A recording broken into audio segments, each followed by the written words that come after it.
வணக்கம் அன்பு நண்பர்களே, இன்றைய ஆயுதத்து நிகழ்ச்சிக்கு உங்கள் அனைவரும் அன்போடு வரவேற்கிறேன். தமிழகத்துக்கு தேவையா ரஜினியின் அரசியல் சேவை? இந்த தலைப்புக்கான அவசியம் என்ன? கிட்டத்தட்ட 20 ஆண்டுகளாக தமிழக அரசியல் வட்டாரத்தில் மிகவும் அதிகம் எதிர்பார்க்கப்பட்ட பெயர் ரஜினி. 3 எழுத்து ரஜினி என்ற அந்த 3 எழுத்து மந்திரம் ஏன் ஒரு தந்திரமாக ஒளிவு கொள்கிறது? ஏன் நேரடி அரசியலுக்கு வர மறுக்கிறது? பகிரங்கமாக அரசியல் கருத்துக்களை சொல்ல தயங்காதவர். அவருடைய சாதகமான விஷயமும் அவருடைய பாதகமான விஷயமும் உண்மையை வெளிப்படையாக பேசுவதுதான் என்று அவரே கூறியிருக்கார். ஆனாலும் கூட நேரடி அரசியலுக்கு அவர் வர தயங்குவதே. சமீப காலமாக 2014 பொதுத் தேர்தலுக்கு பிறகு நரேந்திர மோடி ஏற்கனவே சந்தித்தார், தேர்தலுக்கு முன்னால் சந்தித்தார். இப்போது பாஜக கூட அவர் அரசியல் ஈடுபடுவார் என்று எதிர்பார்க்கிறது. அரசியல் வட்டாரங்கள் ஊடகங்கள் வரக்கூடிய செய்திகள் 2016 சட்டமன்ற தேர்தலில் ரஜினியோட பங்களிப்பு ஏதேனும் இருக்குமா, பாஜகவை முன்னிறுத்துவதற்கு அல்லது அவருடைய அரசியல் நிலைப்பாடு எடுத்து வைப்பதற்கு என்று பல்வேறு யூக செய்திகள் வந்திருக்கின்றன. இப்போது கிட்டத்தட்ட ஒரு 20 ஆண்டுகளுக்கு முன்னால் ரஜினி ஒரு பஞ்ச் டயலாக் ஒரு வசனம் பேசினால் கூட மிகப்பெரிய பரபரப்பை, மிகப்பெரிய எதிர்பார்ப்பை, அதைத் தொடர்ந்து ஒரு வாரம் மாத கணக்கில் மிகப்பெரிய ஒரு விவாத பொருள் வந்து கொண்டிருக்கிறது. இப்போது ரஜினிக்கான வெற்றிடம் அரசியலில் இன்னும் இருக்கிறதா?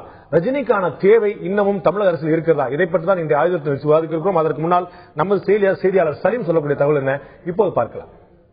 சமீபத்தில் செய்தியாளர்கள்லாம் ரஜினிகாந்த் மேங்களூர் ஏர்போர்ட்ல சந்திச்சு அரசியலுக்கு வருவீங்களா மாட்டீங்களா அப்படின்னு சொல்லி ஒரு கேள்வியை முன்வச்சாங்க. ரஜினிகாந்த் என்ன சொல்லிட்டாரு? இறைவன் நாடினால் வருவேன் அப்படின்னு சொல்லிட்டாரு. உங்களுடைய நாட்டம் என்ன அப்படின்னு சொல்லி மீண்டும் கேட்டார்கள். இறைவனது நாட்டமே என்னுடைய நாட்டம் அப்படின்னு சொல்லிட்டு வழக்கமா சொல்லிட்டு போயிட்டார். தமிழக அரசியலுக்கும் சினிமாக்கும் நெருங்கிய தொடர்புள்ளது. அதே போல ரஜினிகாந்துக்கும் அரசியலுக்கும் நெருங்கிய தொடர்புள்ளது. ரஜினிகாந்த் அலை என்று ஒன்று தமிழகத்தில் இருந்தது அப்படின்னா 1995 பாஷா படம் ரிலீஸ் ஆன நேரம் தான் அது. ரஜினிகாந்தோட அலை இருந்தது அப்படின்னு சொல்லி அரசியல் விமர்சகர்கள் எல்லாம் சொன்னாங்க. இன்னும் பல பேர் என்ன சொன்னாங்க? ரஜினிகாந்த் இப்போ ஒரு புதிய கட்சி ஆரம்பிச்சு 1996 எலெக்ஷன்ஸ்ல நின்னார்னா அவர் தான் சந்தேகம் இல்ல தமிழகத்துடைய முதலமைச்சர் அப்படின்னு சொல்லி ரொம்ப தெளிவா அரசியல் விமர்சகர்கள்லாம் கருத்து தெரிவிச்சிருந்தாங்க. ரஜினிகாந்த் 1995 அப்பொழுது பிரதமராக இருந்த நரசிம்மராவ் அவர்களை சந்தித்து விட்டு காங்கிரசுக்கு தான் என்னுடைய சப்போர்ட் அப்படின்னு சொல்லி சொல்லியிருந்தார். ஆனா அப்பொழுது காங்கிரசும் அதிமுகவும் பிரிந்திருந்த நேரம். அதற்கு பிறகு வரக்கூடிய சட்டமன்ற தேர்தல் 1996 அதிமுகவும் காங்கிரசும் கூட்டணி வைக்க போறேன் அப்படின்னு சொல்லி அறிவிச்சிட்டாங்க. ரஜினிகாந்த் என்ன சொல்லிட்டாரு? அதிமுக தமிழகத்தில் மீண்டும் ஆட்சிக்கு வந்தால் தமிழகத்தை அந்த கடவுளால கூட காப்பாற்ற முடியாது அப்படின்னு சொல்லிட்டு திமுக கூட்டணிக்கு தன்னுடைய சப்போர்ட்டை தெரிவித்தார். திமுகவும் தமிழ் மாநில காங்கிரசும் அப்பொழுது கூட்டணியில் இருந்தது. ரஜினிகாந்த் சப்போர்ட் முழுமையா தெரிவிச்சாரு. அமோக வெற்றி பெற்றது. 2004ஆம் ஆண்டு ரஜினிகாந்த் பிஜேபிக்கு சப்போர்ட் தெரிவிச்சார். வாஜ்பாய் என்கிட்ட பர்சனலா பேசியிருக்காரு, நதிகளை இணைப்பேன்னு சொல்லியிருக்காரு. 1 கோடி ரூபாய் என் பாக்கெட்ல இருந்து கொடுக்கிறேன், என்னுடைய ஓட்டு பிஜேபிக்கு தான் அப்படின்னு சொல்லி சொன்னாரு. அதே போல என்னுடைய ரசிகர்களை நான் பிஜேபிக்கு ஓட்டு போட வற்புறுத்த மாட்டேன் அப்படின்னு சொல்லி தெளிவா சொல்லிட்டாரு. பிஜேபி அந்த எலெக்ஷன்ல தமிழ்நாட்டில் ஒரே ஒரு சீட்டு கூட ஜெயிக்கல. 2011ஆம் ஆண்டு நரேந்திர மோடி அவர்கள் சென்னை வந்தாரு, தமிழ்நாடு வந்தாரு. ஏன் அப்படின்னா அப்பொழுது அதிமுக அமோக வெற்றி பெற்றிருந்தது. அப்பொழுது ஜெயலலிதாவுடைய பதவியேற்பு விழாவில் கலந்து கொண்டார். அப்படியே ரஜினி ஹாஸ்பிட்டல்ல சிக்கா இருந்தார். ரஜினியை ஒரு பார்வை பார்த்துட்டு நல்லா விசாரிச்சார். ரஜினி அப்ப என்ன சொல்லியிருக்காரு அப்படின்னா, கண்டிப்பா அடுத்த முறை நீங்க சென்னை வரும் பொழுது வீட்டுக்கு டீ சாப்பிட்டு தான் போகணும் அப்படின்னு சொல்லியிருக்காரு. அதை ஏற்றுக்கொண்டு நாடாளுமன்ற தேர்தலுக்கு 1 மாசம் முன்னாடி இந்த வருஷம் கரெக்டா போயிட்டு ரஜினிகாந்த் வீட்டுல பாத்திருக்காரு. வீட்டுல அப்பொழுது ரஜினிகாந்த் என்ன சொன்னார்னா, இது ஒரு அரசியல் சந்திப்பாக நீங்க நினைத்துக் கொள்ள கூடாது, இந்த மாதிரி ஏற்கனவே என்ன பாத்துக்கிட்டாரு, நான் கேட்டுக்கிட்டேன் அப்படிங்கிற மாதிரி ரஜினிகாந்த் ஒரு விளக்கம் கொடுத்திருந்தார். நேற்று தமிழகத்தின் பாஜக தலைவர் தமிழிசை சவுந்தரராஜன் அவர்களுடைய தேசிய தலைவர் அமித்ஷாவை டெல்லியில பார்த்த பிறகு செய்தியாளர்கள் சந்திப்பு நடைபெற்றது. அந்த சந்திப்புல நானும் இருந்தேன். ஒரு செய்தியாளர் ஒரு கேள்வியை முன்வச்சார். ரஜினிகாந்தை பாஜக தன் பக்கம் இழுக்க பார்க்கிறது அப்படின்னு சொல்லி செய்திகள் வெளியாயிருக்கு. அது மட்டுமல்ல 2016ஆம் ஆண்டு தேர்தலில் ரஜினிகாந்த் தான் பாஜகவின் முதல்வர் வேட்பாளர் அப்படின்னு சொல்லியும் பேசிக்கிறாங்களே அப்படின்னு சொல்லி கேட்டதுக்கு தமிழிசை சவுந்தரராஜன் என்ன சொல்லிட்டாங்க அப்படின்னா, ரஜினிகாந்த் தேசிய நிலத்தில் நாட்டம் கொண்டவர், ஏன்னா ஏற்கனவே நதிகளை இணைக்க 1 கோடி ரூபாய் பாக்கெட்ல இருந்து தரேன் அப்படின்னு சொல்லியிருக்காரு. இப்படிப்பட்டவர் எங்களுடைய கட்சியில் இணைந்தால் நாங்கள் வரவேற்போம் அப்படின்னு சொல்லியிருக்காங்க. ஒரு மாதம் முன்னால், தேர்தலுக்கு 1 மாதம் முன்னால் ரஜினியுடைய வீட்டுக்கு நரேந்திர மோடி வருகிறார். ஆனால் இதை அரசியலாக்க வேண்டாம் என்று ரஜினி வேண்டுகோள் விடுக்கிறார். எப்போதும் ரஜினியை சுற்றி மர்மங்கள் இருந்து கொண்டே இருக்கும். அவர் வாய்ஸ் கொடுத்தாலும் செய்தி, அவர் வாய்ஸ் கொடுக்காவிட்டாலும் செய்தி, அது போன்றே இருக்கிறது. இது வெறும் ஒரு பாப்புலாரிட்டிக்காக அளிக்கப்படக்கூடிய ஸ்டண்ட் தானா, இல்லது உண்மையிலேயே அந்த வெற்றிடம் இருக்கிறதா, அதை நிரப்ப வேண்டிய இடத்தில் ரஜினி இருக்கிறாரா? இதை பற்றி தான் இந்த ஆயுதத்தை நிகழ்ச்சி விவாதிக்கிறோம். இந்த நிகழ்ச்சி நம்முடைய அரசியல் விமர்சகர் திரு மனுஷபுத்திரன் அவர்கள் மணிந்திருக்கார். அதே போல பாஜகவுடைய மாநில பொதுச் செயலாளர் வானதி சீனிவாசன் அவர்கள் மணிந்திருக்கார். இவர்கள் மட்டுமில்லாமல் ரஜினியை பற்றிய புத்தகம் எழுதி அவரை பற்றிய ஆழமான பார்வை கொண்ட டாக்டர் காயத்ரி ஸ்ரீகாந்த் அவர்கள் நம்முடைய இருந்திருக்கார். அதே போல பாமகவை சேர்ந்த மூத்த வழக்கறிஞர் திரு பாலு அவர்கள் முனைந்திருக்கார். உங்க 4 பேரும் இந்த நிகழ்ச்சிக்கு வரவேற்க நான் முதல்ல மனுஷபுத்திரன் இந்த நிகழ்ச்சி ஆரம்பிக்க விரும்புறேன். நம்மளுடைய பிரதானமான எழுப்பிக்கூடிய கேள்விதான் என்னுடைய முதல் கேள்வியா இருக்குது. ரஜினிக்கான அரசியல் வெற்றிடம் இன்னமும் தமிழகத்தில் இருக்கிறதா?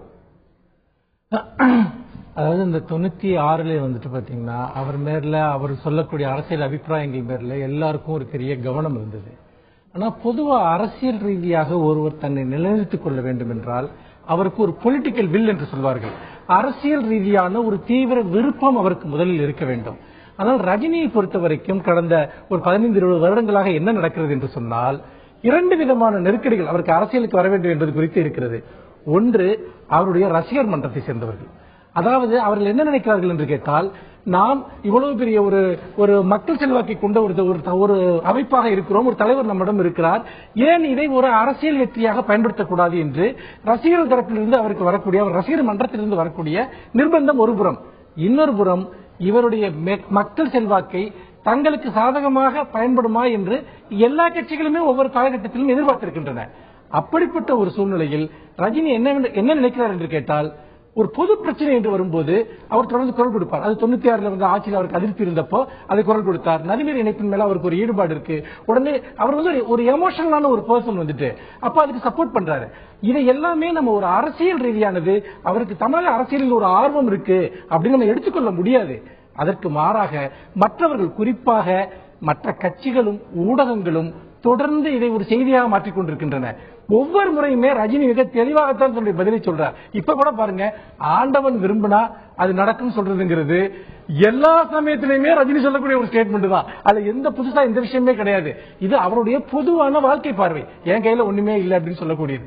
இது ஒரு புரிஞ்சுட்டேன். நீங்க சொன்னது ரொம்ப சரியான விமர்சனம் கூட எடுத்துக்கலாம். இதுல அந்த வெற்றிடம் இன்னும் இருக்குதா? ரஜினியுடைய அரசியல் பிரவேசத்துக்கான அவசியம் இந்த அரசியல் இருக்குதா? அது நீங்க பாத்தீங்கன்னா இந்த 96க்கு அப்புறம் தமிழக அரசியல் நடந்த மாற்றங்கள் நீங்க கவனிக்கணும். இப்போ திமுக, அதிமுக இந்த கட்சிகளை தவிர்த்து அடுத்த ஜெனரேஷன் இளைஞர்கள் அவர்கள் உருவாகி வரும்போது இன்னொரு விதமான ஒரு கட்சி அமைப்பு அல்லது ஒரு தலைவர்களுக்கான ஒரு எதிர்பார்ப்பு அவர்களுக்கு இருந்தது. ஆனா அதற்கப்புறம் பலவிதமான அரசியல் சூழல் இங்க உருவாச்சு. ஒன்று, சாதியை மையமாக கொண்ட பல அமைப்புகள் இங்க வளர்ச்சி பெறுது. அவங்க இந்த இளைஞர்களுடைய ஓட் பேங்க ஒரு கணிசமா தங்க பக்கம் வந்து டைவர்ட் பண்றாங்க. இன்னொரு புறம் ஒரு கணிசமான வாக்கு வங்கி வந்து விஜயகாந்த் வந்து தன் பக்கம் உருவாக்குறாரு. இதை கூட அவர் வெறுமனே ஒரு பொலிட்டிக்கல் இது சினிமா கரிஸ்மானால மட்டும் உருவாக்கல, உள்ளாட்சி தேர்தல்கள் இருந்து ஆரம்பிச்சு ஒரு அரசியல் இயக்கமாவே வேலை செய்யறாங்க. அவர் கட்சியாவே மாத்துறாரு. அதனால அந்த ஒரு ஆடியன்ஸ் சொல்லுவாங்க இல்லையா, அந்த சினிமா ரசிகர்கள் அவங்க வந்து ஒரு வாக்குகளா மாறுறதுக்கான சூழல் இன்னைக்கு இல்ல. அந்த வாக்குகள் எல்லாமே பலவிதமா இன்னைக்கு பிரிஞ்சு அந்த வெற்றிடம் வந்து இப்ப இல்ல அப்படிங்கிற உங்களுடைய பார்வைக்கு நான் திரு பாலுட்ட கேட்க விரும்புறேன். 96க்கு முன்னாடி இந்த அரசியல் சூழ்நிலைகள்ல நிச்சயமா ரஜினி போன்ற ஒரு பிரமுகர்களுக்கு வந்து அரசியல் வெற்றிடம், அரசியல் களம் வந்து மிகப்பெரிய திறந்து கிடந்தது. இப்ப நிறைய புதிய கட்சிகள் உருவாயிருச்சு. விஜயகாந்த் மாநாட்டில் வந்துட்டாங்க, பாமக மாதிரி சக்திகள் வந்து வளர்றாங்க. நிறைய புதிய இயக்கங்கள் உருவாகும் போது இந்த ரஜினி அப்படிங்கிற ஒரு எதிர்பார்ப்பு இனிமேலும் ஈடுபடாது அப்படிங்கிற உண்மையா? உங்களுடைய கருத்து திரு பாலு? அதாவது தமிழகத்தை பொறுத்த வரையில் நடிகர் ரஜினிகாந்த் அவர்களை பற்றி சொல்ல வேண்டும் என்று சொன்னால், அவர் ஒரு சிறந்த நடிகர், அதில் எந்த மாற்று கருத்தும் இல்லை. ஆனால் அதே சமயத்தில் தமிழக மக்களினுடைய நலனை சார்ந்து தமிழகத்திற்காக இதுவரை ரஜினிகாந்த் என்ன செய்தார் என்று நாம் சிந்தித்து பார்க்க வேண்டும். ஒருவருடைய சமூக சேவையும் மக்கள் மீதான ஈடுபாடும் அரசியல் மீது கொண்டிருக்கக்கூடிய ஒரு பார்வையும் அவரை அரசியலுக்கு வர வேண்டுமா இல்லையா, அவர் அரசியலில் வருவதற்கு தகுதியுள்ளவரா இல்லையா என்பதை ஆய்வு செய்வதற்கான களமாக நாம் பார்க்கிறோம். அந்த அடிப்படையில் பார்க்கின்ற பொழுது ரஜினிகாந்த் அரசியலுக்கு வர வேண்டும் என்று விரும்புவர்கள் எந்த அடிப்படையில் அவர் இந்த அரசியலுக்கு வர வேண்டும் என்று விரும்புகிறார்கள்? இதுவரையில் இந்த தமிழகத்தில் நிலவிய பல்வேறு பிரச்சனைகளின் பொழுது அவர் எப்படி அரசியல் செய்தார், வாய்ஸ் கொடுத்தார் என்று சொன்னால், எப்பொழுதெல்லாம் அவருடைய படம் வெளியாகிறதோ அப்பொழுதெல்லாம் ஒரு விதமான ஒரு எதிர்பார்ப்பை மக்கள் மத்தியில் ஏற்படுத்தி ஒரு வியாபாரம் செய்ய வேண்டும் என்ற, நல்ல வியாபாரத்தை படத்தை ஓட்ட வேண்டும் என்ற ஒரு உள்ளுணர்வின் அடிப்படையில் 2 விதமான கருத்துக்களை அவர் பரப்புவார். ஒரு நல்ல நடிகராக பார்க்கக்கூடிய ரஜினிகாந்த் அவர்கள், நான் குறிக்கிறதுக்கு மன்னிக்கணும், நீங்க வந்து ஒரு அருமையான பாயிண்ட் சொன்னீங்க. அவர் அரசியல் ஈடுபடணும்னு அவர் விரும்பினாலோ அல்லது மற்ற மக்கள் வந்து அவர் எதிர்பார்த்தாலோ அவர் எந்த மாதிரியான சமூக சேவையில் ஈடுபட்டார், எந்த மாதிரியான பங்களிப்பு எடுத்தார் சொல்லி கேள்வி எழுப்புறீங்க. டாக்டர் அன்புமணி ராமதாஸ் அரசியலுக்கு வந்தபோது, ராஜ்யசபா உறுப்பினராக அறிவிக்கப்பட்ட போது, இப்போது பாராளுமன்ற தேர்தலுக்கு முன்னால ராஜ்யசபா தேர்தல் முதல்ல அறிவிக்கப்பட்ட போது அவர் எத்தகைய சமூக சேவையில் ஈடுபட்டிருந்தார்? கொஞ்சம் மக்களுக்காக சொல்ல முடியும்? அதாவது எங்கள் கட்சியை பொறுத்தவரையில் ஒரு நல்ல அரசியலை இந்த தமிழகத்திற்கு தர வேண்டும். இந்த சினிமாத்தனமான அரசியல், மற்றும் இலவசங்களை கொடுப்பது, போதையை வழங்கி வாக்கை பெறுவது என்ற இந்த விஷயங்களுக்கு மாற்றாக இருக்க வேண்டும் என்று பாட்டாளி மக்கள் கட்சி விரும்பியது. பாட்டாளி மக்கள் கட்சி 89 உதயமான பிறகு முதன்முறையாக தேசிய அளவில் நாங்கள் வெற்றி பெற்று எங்களுக்கு ஒரு வாய்ப்பு கிடைக்கின்ற பொழுது, இது எல்லோரும் சொல்வார்களே இதை சாதிய இயக்கம் என்று சொல்வார்கள், அதை தாண்டி ஒரு தாழ்த்தப்பட்ட சமுதாயத்தை சார்ந்தவர்களுக்கு மத்திய அமைச்சர் வாய்ப்பு கொடுக்கப்பட்டது நான் மறுக்கல. இந்த இயக்கம் திரு தலித் தெளிமலைக்கு மத்திய அமைச்சர் வாய்ப்பு கொடுக்கப்பட்ட நான் புரிஞ்சுக்கிறேன். என்னுடைய கேள்வி டாக்டர் அன்புமணி ராமதாஸ் பற்றியது. ஒரே ஒரு நிமிடம், அதுக்குதான் வர, அதுக்குதான் தயவு செய்து மன்னிக்கணும். அதாவது அப்படி கொடுத்த நாங்கள் அதற்கு பிறகு அந்த வாய்ப்பை பெற்றவர்கள் முறையாக இந்த இயக்கம் மீது ஈடுபாடு இல்லாமல் அவர்கள் வேறு திசைக்கு சென்றதன் காரணமாக ஒரு நல்ல ஒரு வாய்ப்பு, அதிகமான இடங்களை வெற்றி பெற்று ஒரு கேபினெட் மினிஸ்டர் கிடைக்கக்கூடிய இந்த வாய்ப்பை ஒரு பாட்டாளி மக்கள் கட்சிக்கு ஒரு நல்ல பெயரை ஏற்படுத்தி கொடுக்கக்கூடிய வகையில் அவரை அமைச்சராக்க வேண்டும் என்று எங்கள் கட்சியினர் விருப்பத்தின் அடிப்படையில் எங்கள் மருத்துவரையா அவர்கள் அந்த வாய்ப்பை கொடுத்தார்கள். அதற்கு பிறகு 5 ஆண்டுகள் பொதுமக்கள் வரும்போது அரசியல் ரஜினி வரக்கூடாதா? நாம் தொடர்ந்து விவாதிக்கலாம். திருபாலு நாம் தொடர்ந்து விவாதிக்கலாம். நான் தொடர்ந்து விவாதிக்கலாம். டாக்டர் காயத்ரி ஸ்ரீகாந்த் கேட்க விரும்புறேன். திரு பாலுடைய விமர்சன கருத்துக்களை நீங்க பாத்தீங்க. ஒருத்தர் ஒரு அரசியல் ஈடுபடணும் அப்படின்னா நம்ம ஈடுகளை மட்டுமே எதிர்பார்க்கிறோம். உங்களை மாதிரி டாக்டர்களோ வக்கீல்களோ இல்லாட்டி ஆசிரியர்களோ அவங்க அரசியல் வரணும்னு இந்த நாடு எதிர்பார்க்கறதுல அவங்க என்ன நிலைப்பாடு எதிர்பார்க்கறதுல ஒரு எதிர்கால தலைமுறையை உருவாக்கக்கூடிய ஆசிரியர்கள் என்ன விரும்புறாங்க யாரும் கேட்கறது இல்ல. சட்ட வல்லுநர் என்ன விரும்புறாங்க, அவங்களுடைய வாய்ப்பு என்னங்கிற யாரும் யோசிக்கிறார். நடிகர்கள் மட்டும் விரும்புறாங்க. இது வெறும் நடிகர்கள் அப்படிங்கிறனாலயா ரஜினிக்கு இது வெறும் நடிகருங்கிற முத்திரையை தாண்டி இந்த சமூகத்தின் மீது அக்கறை கொண்டதற்கான தனி அடையாளம் ஏதாவது இருக்குதா? ஓகே, முதல்ல நான் என்ன சொல்றேன் அப்படின்னா, நடிகர் அப்படிங்கறதுனாலயே அவரை நம்ம அரசியல்ல வரக்கூடாது அப்படின்னு சொல்றது மிகப்பெரிய, இது எந்த விதத்துல நியாயம்னு எனக்கு தெரியல. ஏன்னா இப்போ எல்லா நடிகர்களுமே ரஜினிகாந்த் மாதிரி ஃபேமஸோ பாப்புலரோ ஆக முடியாது. கிட்டத்தட்ட 40 வருடமா அவர் ரொம்ப சக்சஸ்ஃபுல்லா ஒரு மூவி ஃபீல்ட் இண்டஸ்ட்ரியில இருக்காரு. அதையும் தாண்டி அவரை நம்ம கவனிக்கிறோம் அப்படின்னு சொன்னா நிச்சயமா அவர் ஒரு ஸ்பெஷலான மனிதர்ங்கிறது நம்ம ஒத்துதான் ஆகணும்.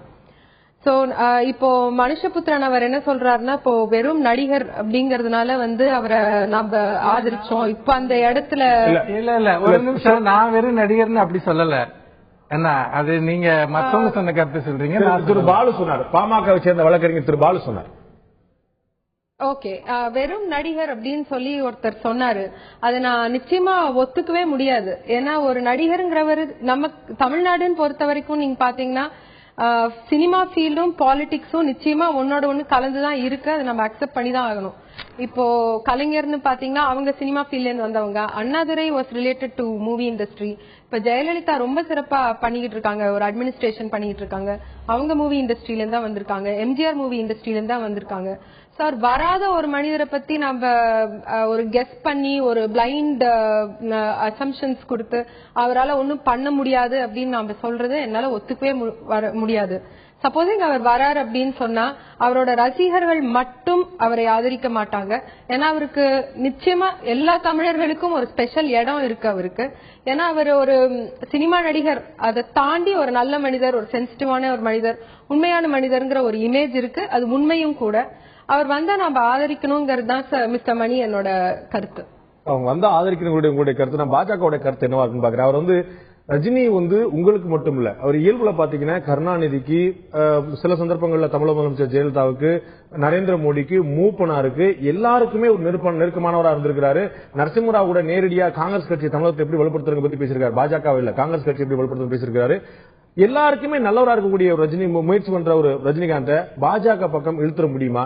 பாஜகவுக்கு ஒரு ஸ்பெஷல் ஆர்வம், அதாவது ஒரு அரசியலுக்கு வரணுமா வரணுங்கிறத தாண்டி பாஜகவுக்கு வந்துடணும் அப்படிங்கிற மாதிரி முயற்சி இருக்குதோ? அதாவது பாரதிய ஜனதா கட்சி ஒரு அரசியல் கட்சி. இதுல சாதாரண மக்கள் இருந்து பிரபலங்கள் வரைக்கும் எல்லாத்தையும் எங்க கட்சிக்குள்ள கொண்டு வரணும்னு தான் நாங்க ஆசைப்படுவோம். அதனால இதுல ரொம்ப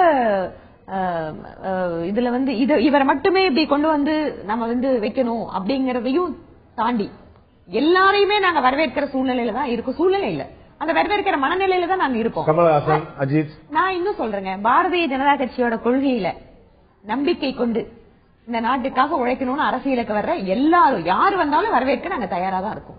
உங்களுடைய நோக்கம் வந்து அப்படிப்பட்டதா தெரியல. நம்ம வந்து வெளியில பாக்குறதுக்கு நீங்க சொல்லி ஒரு ரிட்டாரிக்கா சொல்லிட்டாலும் கூட உள்ள வந்து இவருடைய இன்ஃபுளுயன்ஸ, இவருடைய மக்கள் மத்தியில் இருக்கக்கூடிய செல்வாக்க பாஜக ஒரு அரசியல் ஆதாயம் தேடி ஒரு ஆதாயம் அடைய பாக்குறதோ, அதற்காக நீங்க வந்து எங்க போனாலும் ரஜினி வந்து வருவாரு, ரஜினி நாங்க வரவேற்கிறோம், ரஜினி வந்து வந்தா பாஜக தான் வருவார் அப்படிங்கிற மாதிரியான ஒரு எண்ண ஓட்டத்தை ஏற்படுத்த இல்ல. என்ன ஓட்டத்தைன்னா இப்ப அவர் வந்து அரசியலுக்கு வருவாரா மாட்டாரா, இல்ல அவர் அரசியல் தலைவர்களை சந்திக்கிறார் அப்படிங்கப்போ எல்லா கேள்விகளுமே எழுது. நீங்க வந்து முன்னாடியே சொன்னீங்க, ஒவ்வொரு அரசியல் கட்சியும் அந்த அரசியல் குறிப்பாக தேர்தல் சமயங்களில் அவருக்கு கிடைக்கின்ற முக்கியத்துவம் அப்படிங்கும் போதுதான் அது மிக நீங்க சாதாரணமா போய் ஒருத்தங்களை பாக்குறதுக்கும் ஒரு பிரபலத்தை போய் பாக்குறதுக்கும் வித்தியாசம் இருக்கே. உடனடியா நீங்க கொடுக்கிற அட்டென்ஷனே அந்த முயற்சிக்கோ அல்லது அந்த செய்திக்கோ ஒரு முக்கியத்துவத்தை கொடுத்துருதே. அப்படி இருக்கும்போது இதை மட்டும் நீங்க மத்ததோட ஸ்பெஷலா பாக்குறீங்கன்னு கேட்க முடியாதுல்ல. நாங்க கொடுக்கிற முக்கியத்துவம் இன்னைக்கு கூட பாருங்க, டாபிக் பாருங்க. இதுவே வந்து நீங்க சாதாரணமா மக்கள் வந்து கட்சியில சேர்றாங்களா இல்லையா, இன்னைக்கு கூட பாத்தீங்கன்னு சொன்னா ஒரு 500 பேர் வந்து புதுசா கட்சியில இணைஞ்சாங்க. அது ஒரு சாதாரணமான செய்தியாக இருக்கிறது. ஆனா உங்களுக்கு விவாதத்துக்கு இன்னைக்கு என்ன எடுத்துக்கிறீங்க, திரு ரஜினிகாந்த் அவர்கள் அரசியலுக்கு வருவாரா அப்படிங்கும் போது நீங்க கொடுக்கிற முக்கியத்துவத்தை பொறுத்தே ஒரு நபருக்கு கொடுக்கக்கூடிய முக்கியத்துவம் அப்படிங்கறது அது ரொம்ப நேச்சுரலா வரத்தானே செய்யும். இயல்புல அந்த பாப்புலாரிட்டி வந்து யூஸ் ஆகக்கூடியதா அப்படிங்கிற நான் வந்து திரு மனுஷபுத்திரன் கேட்கிறேன். அவங்க சொன்னது போல காயத்ரி ஸ்ரீகாந்த் சொன்னது போல ரஜினிகாந்தோடைய பாப்புலாரிட்டியே வெறும் பாப்புலாரிட்டி. இப்ப நம்ம நடிகர்கள் பாத்தீங்கன்னா தனுஷ்ல இருந்து அஜித்ல இருந்து விஜய்ல இருந்து சூர்யால இருந்து எல்லாருக்குமே ஒரு நல்ல பாப்புலாரிட்டி. அவங்க சாமானியமா ஒரு நடிகர்களா இருக்கிறாங்க, அவங்களுக்கு ரஜினி மாதிரி பாப்புலாரிட்டி கிடையாது சொல்லிட முடியாது. ஆனா ரஜினிக்கு இருக்கக்கூடிய அந்த பாப்புலாரிட்டிங்கிறது வெறும் நடிகன் அப்படிங்கிற புகழை தாண்டி அவர்கிட்ட அவங்க காயத்ரி சொன்னது மாதிரி ஒரு நல்ல மனிதர், ஒரு உண்மையானவர், ஒரு நேர்மையானவர், இவர மாதிரி ஆட்கள் அரசியலுக்கு வரணும் அப்படிங்கிற ஒரு எண்ணம் மக்கள் மத்தியில இல்லன்னே சொல்ல முடியும். அவர் அரசியலுக்கு வராரு வரலங்கிறது இருக்கட்டும்.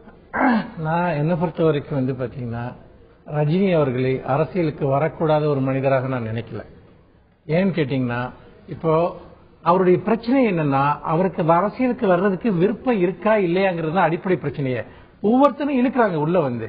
ரஜினியை தனிப்பட்ட முறையில நீங்க எடுத்துக்கிட்டீங்கன்னா அவர் ஒரு குட் ஆக்டர்ங்கிறது மட்டும் இல்ல, அவர் உண்மையிலே ஒரு குட் இன்டென்ஷன் உள்ள ஒரு மனிதர். அதாவது ஒரு ஏதோ ஒரு விதத்துல சில பொது நோக்கங்கள் உள்ள ஒரு மனிதர் அப்படிங்கறத அவர் பல சந்தர்ப்பங்களில் வெளிப்படுத்தியிருக்கார், தன்னுடைய பேட்டிகள்லயோ அல்லது மற்ற விஷயங்கள்லயோ. அதை ஒட்டி அவருக்கு அவர் மேல ஒரு பொதுவான ஒரு நல்ல அபிப்பிராயம் எல்லா தரப்பு மக்களுக்கு இருக்கு. நீங்க பாத்தீங்கன்னா இன்னைக்கு ரஜினி ரசிகர்களா இருக்கவங்கன்னு பாத்தீங்கன்னா எல்லா கட்சிக்காரங்களும் இருப்பாங்க, அதிமுக காரங்களும் இருப்பாங்க, திமுக காரங்களும் இருப்பாங்க, பாஜகவிலும் இருப்பாங்க, மற்ற கட்சிகளை சேர்ந்தவங்களும் இருப்பாங்க. அப்போ இப்படி ஒரு பொது மனிதராக தன்னை வைத்துக் கொள்வது என்பது அதாவது சினிமாவில் அவர் நடிப்பதை தாண்டி இப்ப நான் என்ன சொல்றேன்னா இப்ப அவர் வந்து சினிமாவில் வந்து ரொம்ப நல்லா கலர்ஃபுல்லா கெட்ட போட அப்படியே நல்லா வருவாரு. அதுக்கு சம்பந்தமே இல்லாம ஒரு இயற்கையான தோற்றத்தில் வந்து பாத்தீங்கன்னா பப்ளிக் வந்து நிற்பார். அதனால அவர் கரிஸ்மா எந்த விதத்திலுமே டிஸ்டர்ப் ஆகல. இது எதை காட்டுறது? அப்ப வெறும் சினிமா இமேஜ் மட்டும் இல்ல, அதை தாண்டி அவர் மேல வந்து பாத்தீங்கன்னா ஒரு நல்ல அபிப்பிராயம் வந்து நம்ம சமூகத்தை தொடர்ந்து இருந்து வருது. அதை உருவாக்குனதுல சினிமாவுக்கு ஒரு பங்கு இருந்தாலுமே கூட அவர் அதையும் தாண்டி வந்து பாத்தீங்கன்னா தன்னை வெளிப்படுத்திக் கொள்ள ஒருத்தரா இருந்திருக்கார். ஆனா என்ன பிரச்சனைன்னா இது எல்லாத்தையும் பொலிட்டிக்கலா இன்வெஸ்ட்மெண்ட் பண்ணணும்னு அவர் நினைக்கல. அவர் வந்து நீங்க மனுஷபுத்திரன் சொன்னது போல ரஜினியுடைய ரசிகர்கள் எல்லா கட்சியிலுமே இருக்கிறார்கள். ஒருவேளை ரஜினி அரசியலுக்கு இறங்கினால் இந்த அனைத்து கட்சியிலும் இருக்கக்கூடிய அவருடைய ரசிகர்கள் என்ன செய்வார்கள்? ரஜினியோடு இணைவார்களா அல்லது தாங்கள் ஏற்கனவே இருந்த கட்சியோடு இருப்பார்களா? ரஜினியுடைய தயக்கத்துக்கு இயல்பான காரணம் என்ன? ஏன் அவர் அரசியலுக்கு நேரடியாக கிளம்புறங்க தயங்குகிறார்?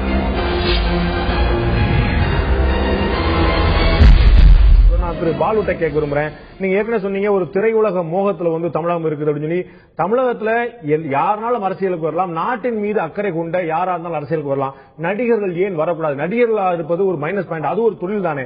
எல்லா தொழிலும் போல நடிகரா இருப்பது ஒரு தொழில். ஆனா நடிகர்களா வந்தா அவங்க ஏமாத்திடுவாங்க, மோசடி பண்ணிடுவாங்க, அந்த மாய வலையில் இழுத்துருவாங்க அப்படிங்கிற ஒரு எண்ணம் ஏன் வருது? அதாவது திரு ரஜினிகாந்த் அவர்களை பற்றி எனக்கு முன்னாடி மதிப்புக்குரிய மனுஷபுத்திரன் அவர்கள் சொன்னார்கள், ஒரு சிறந்த சிந்தனையாளர், ஒரு பற்றுதல் கொண்டவர். அவர் நல்ல எண்ணங்கள் கொண்டு வந்து ஏன் அதை விரிவுபடுத்துறீங்க?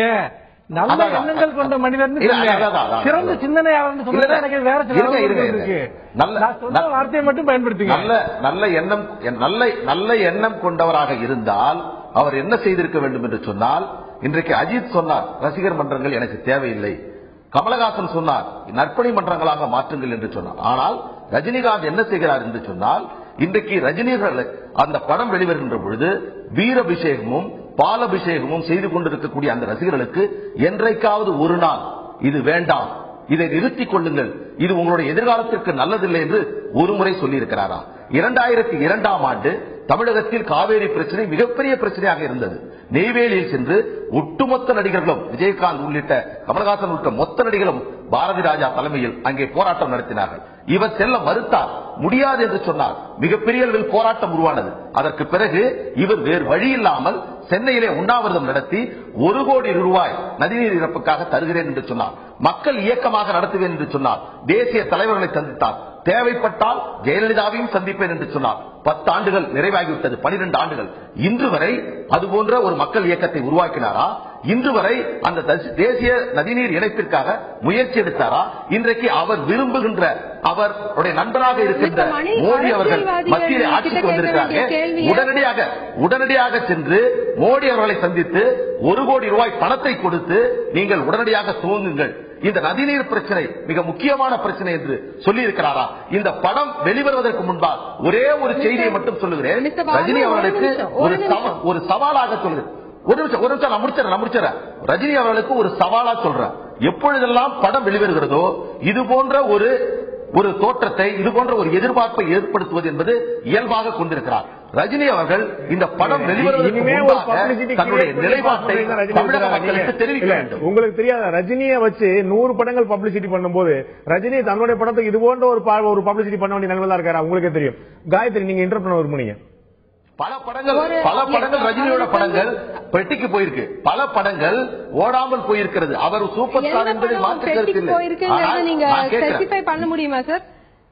எந்த படம் பெட்டிக்கு போயிருக்கு நீங்க ஸ்பெசிஃபை பண்ண முடியுமா? எல்லா படமும் வந்திருக்கு. இதற்கு முன்னாடி வந்த படம் பாபா படம், எல்லா படமும் பெட்டில போயிருக்கு. பாபா பெட்டிக்குள்ள எந்த படம் போகல? நான் என்ன சொல்றேன், அது இல்ல, ஒரே ஒரு இல்ல, நான் ஒரே ஒரு ரஜினி அவர்களுக்கு சவால் விடுறேன். நீங்கள் தமிழக அரசியலுக்கு வருவதற்கு தயாரா? சொல்ல முடியுமா? முடியாது. ஏன் சார், அவர் ஒரு நடிகரா நீங்க இப்ப பாத்துக்கிட்டு இருக்கீங்க. அரசியல் மக்கள் விரும்பினா வருவாருங்கிறது இப்பதான் அவர் சொல்லியிருக்காரு. அவர் என்ன ஆக்ஷன் எடுக்க போறாருங்கிறது இனிமேதான் நம்ம பார்க்க போறோம். சப்போசிங் அவர் அரசியல்ல வந்தாருன்னா, நாங்க 10 வருஷமா பார்த்துட்டோம், 20 ஆண்டுகளாக அவரை பார்த்து விட்டோம். அவர் எப்பொழுதெல்லாம் கர்நாடகத்தில் இந்த பிரச்சனை வந்த பிறகு இல்ல ஒரு இங்க இருந்து கர்நாடகத்துக்கு போறார். இந்த காவேரி பிரச்சனை வந்த பிறகு கர்நாடகத்தில் எதிராக மிக அழுத்தமான பொருள் கொடுத்த பிறகு கர்நாடகத்தில் பணத்தை ஓட முடியாது என்று சொன்ன பிறகு கர்நாடகத்தில் சென்று அங்கு இருக்கக்கூடிய அரசியல் தலைவர்களை சந்தித்து அவர்களிடம் தனிப்பட்ட முறையில் மன்னிப்பு கேட்டு வந்தவர் தான் திரு ரஜினிகாந்த் அவர்கள். எனவே அவரை பொறுத்தவரையில் தன்னுடைய படத்தை சக்சஸ்ஃபுல்லாக ஓட்ட வேண்டும். தனக்கு முதலீடு செய்தவர்களுக்கு எந்தவித இழப்பீடும் இல்லாமல் அந்த படம் நன்றாக ஓட வேண்டும். ரசிகர்களுக்கு ஒரு நல்ல படத்தை வழங்க வேண்டும்.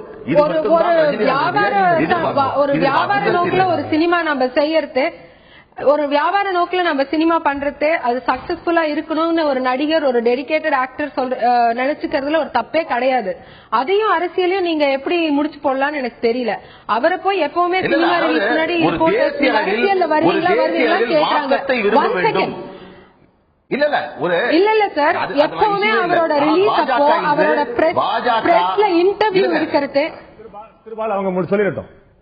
மன்னிக்கிறோம், பாஜக எப்பவுமே என்று அழைப்பது இன்றைக்கு இருங்க, நான் சொல்லி முடிச்சேன். தயவு செஞ்சு பாஜக தேர்தல் அவரை அரசியலுக்கு வர வேண்டும் என்று அழைக்கிறது என்று சொன்னால், தேசிய அளவில் மாற்றத்தை ஏற்படுத்திய ஒரு பாஜக ஏன் ஒரு நடிகர் பின்னால் செல்ல வேண்டும்? இந்துத்துவ கொள்கையில் அவர் ஈடுபாடு உள்ளவரா? இன்றைக்கு மோடி அவர்கள் சொல்லுகிறார்களே, மிக அழுத்தமான ஒரு மாற்றத்தை, ஒரு முன்னேற்றத்தை வழங்குவேன் என்று மோடி சொல்லக்கூடிய வகையில் இருக்கும் பொழுது அவரை முன்னிலைப்படுத்தி தமிழகத்தில் அரசியல் மாற்றத்தை ஏற்படுத்த ஏன் நீங்கள் தயங்குகிறீர்கள்?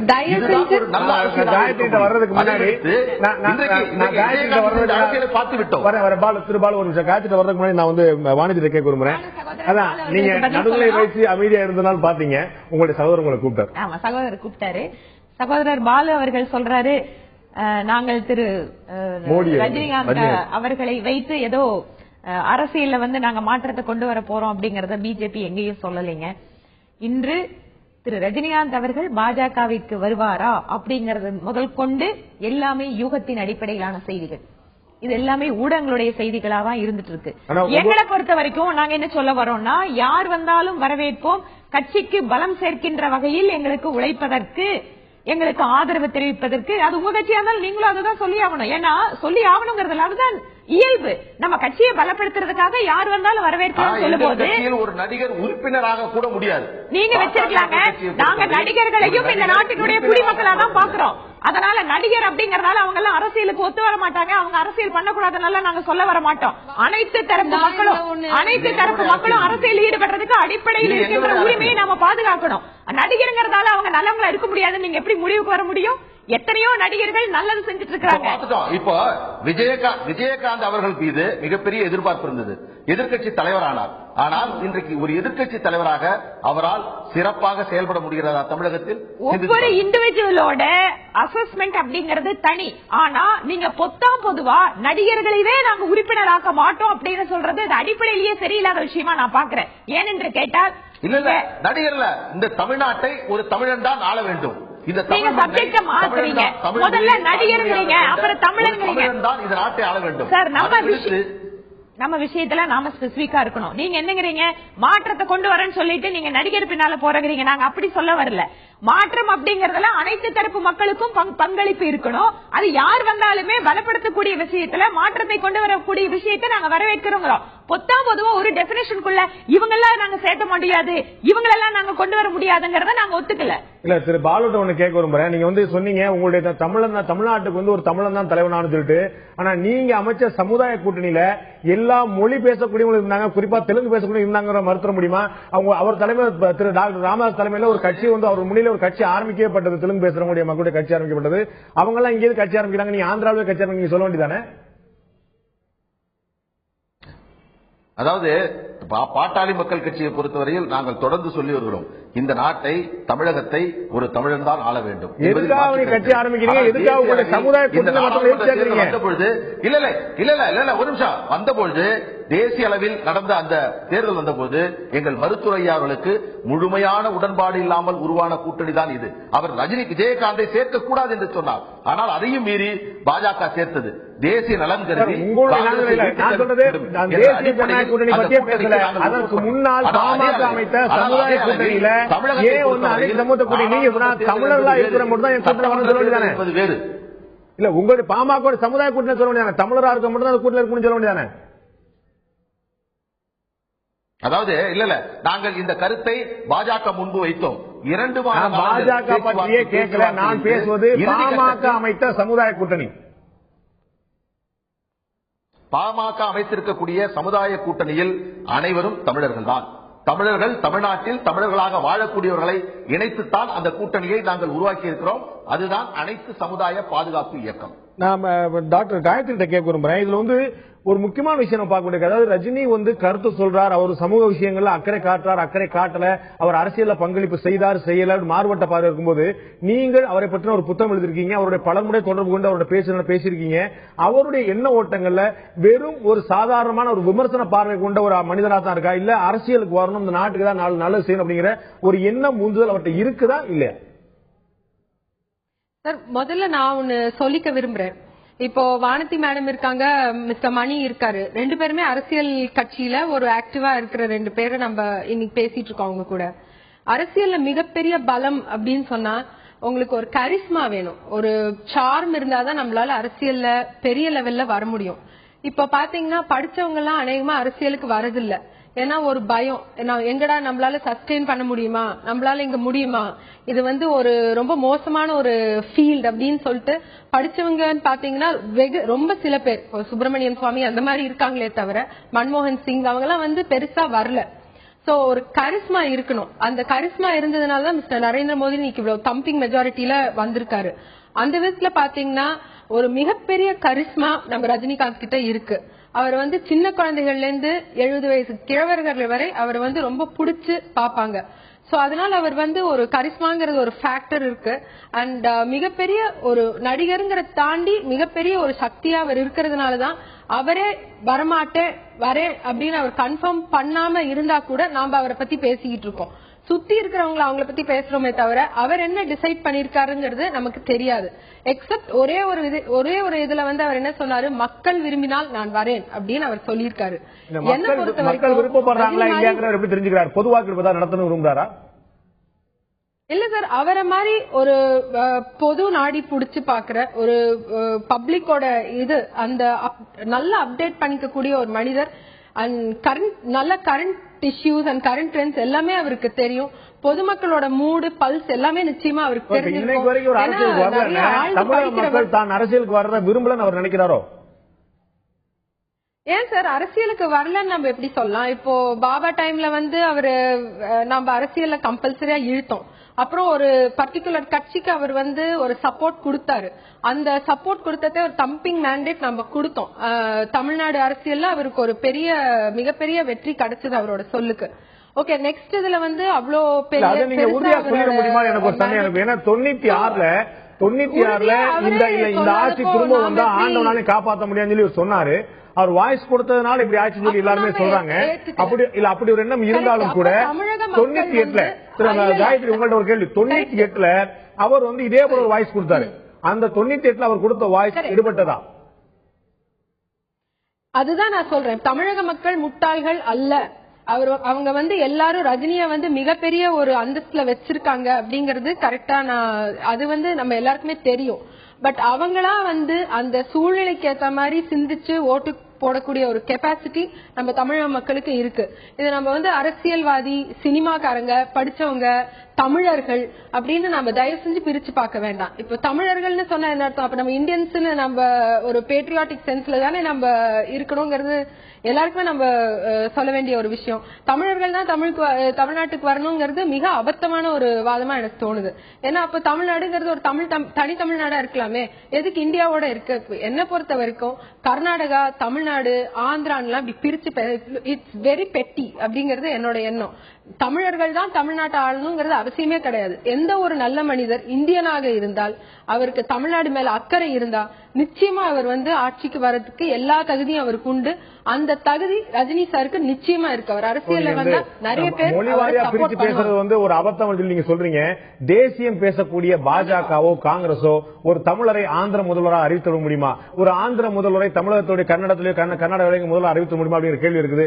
அந்தந்த மாநில உணர்வுகள் இல்லாமல் இருக்குமா? சாத்தியமான விஷயமா? அது தவிர ரஜினிகாந்த் அரசியலுக்கு வர தயங்குவதற்கான அடிப்படையான காரணம் தன்னுடைய சொந்த மாநிலம் எது என்ற விமர்சனம் வந்தது அப்படிங்கிறதுனாலயா, அல்லது அனைவருக்கும் நண்பராக இருக்கிறோம், தொடர்ந்து அப்படியே இருப்போம், யாருடைய பகைமையும் யாருடைய பழி சொல்லுக்கும் ஒரு நாள் வாழக்கூடாது என்ற ஒரு பத்திரமான ஒரு பாதுகாப்பு உணர்வா?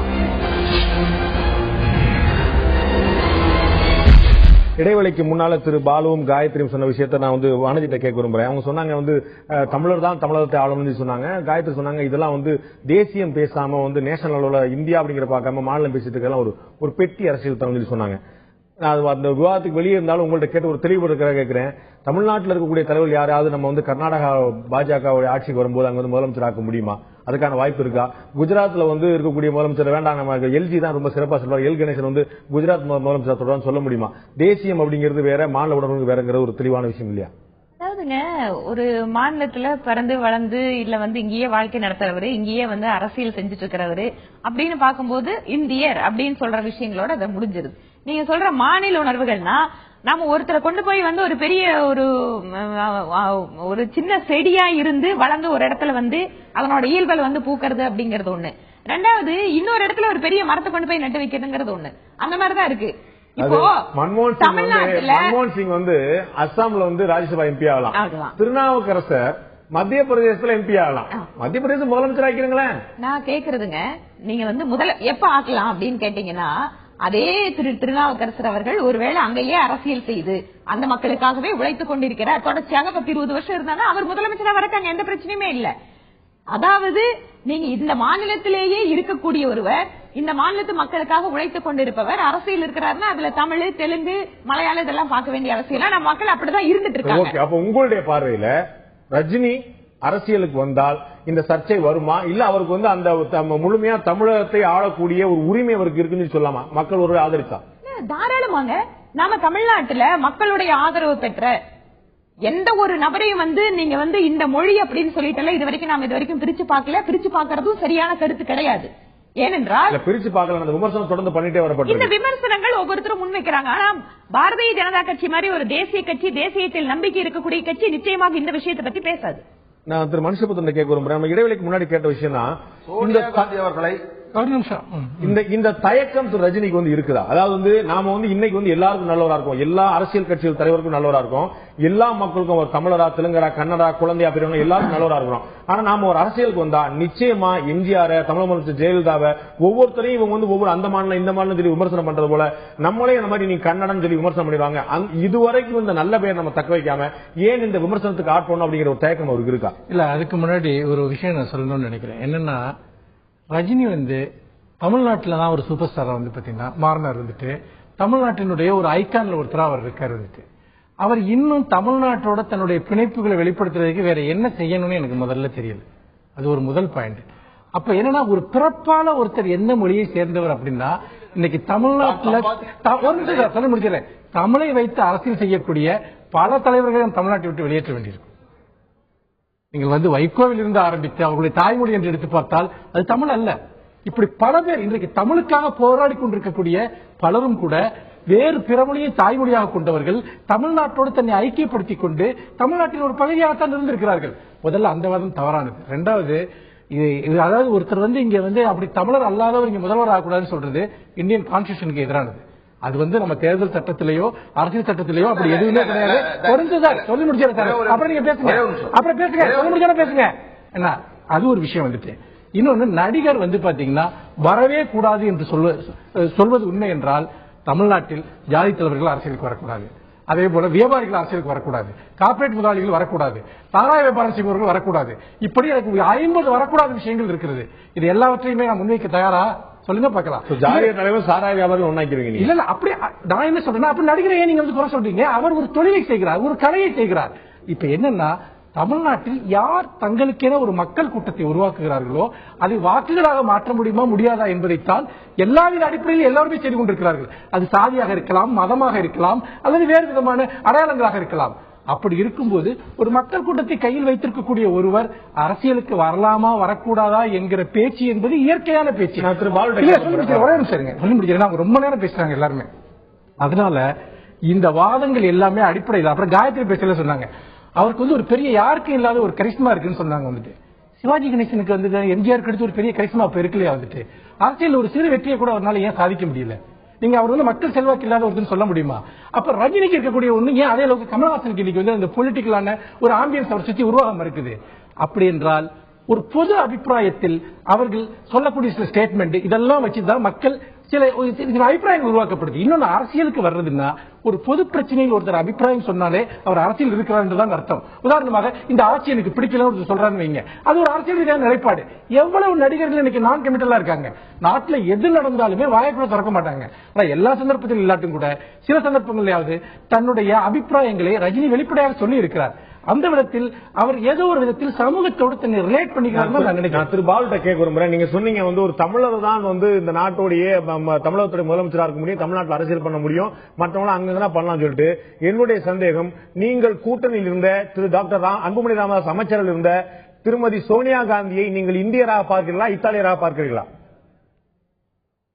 அதாவது அவர்கள் இந்தியாவில் வாழக்கூடியவர் தான் அவர் என்றாலும் இன்றைக்கு பாஜக சொன்னார்கள். என்ன சொன்னாங்கன்னா, நமது சகோதரி வானதி சீனிவாசன் அவர்கள் சொன்னார்கள், இந்தியாவில் இருக்கக்கூடியவர்கள் அந்த நாட்டில் வாழக்கூடியவர்கள் யாராக இருந்தாலும் ஏற்றுக்கொள்ளலாம் என்று. ஆனால் சோனியா அவர்கள் பிரதமராக கேண்டிடேட்டாக அறிவிக்க வேண்டும் என்று சொன்னபோது அதற்கு எதிர்ப்பு தெரிவித்தவர்கள் பாஜக. நீங்கள் கூட்டணியில் இருந்த, நீங்கள் மத்தியில் ஆட்சியில் அங்கம் வைத்த சோனியாவை நீங்கள் இந்தியராக பார்க்கிறீர்களா, இத்தாலியராக பார்க்கிறீர்களா? ஒரே வரி. அதாவது அவர் இந்தியாவில் வாழக்கூடிய இத்தாலியர், இந்தியாவில் வாழக்கூடிய ஒரு இத்தாலியர். இது எந்த மாற்றம்? ஒரே ஒரு செய்தி